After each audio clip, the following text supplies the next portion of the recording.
చెవిలో వచ్చే చీము తగ్గడానికి రాతి ఉప్పు మరియు పొడి అల్లం సమాన పరిమాణంలో కలిపి వెన్నలో మరిగించి 4 నుండి 5 సార్లు చెవిలో చుక్కలు వేయండి. చీము పోతుంది.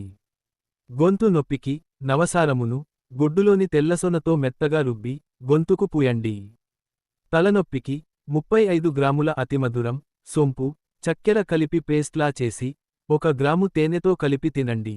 ఇది మైగ్రేన్ మరియు తగ్గని తలనొప్పిని నయం చేస్తుంది.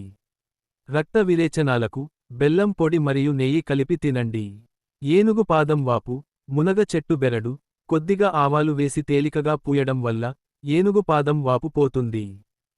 శరీర ఆరోగ్యానికి సంబంధించిన ఇటువంటి విలువైన సమాచారం మీకే కాకుండా ఇతరులతో కూడా పంచుకోండి. ప్రకృతిక ఆహార మరియు ఆయుర్వేద సలహాదారులు, సాంప్రదాయ వైద్యులు సురేష్.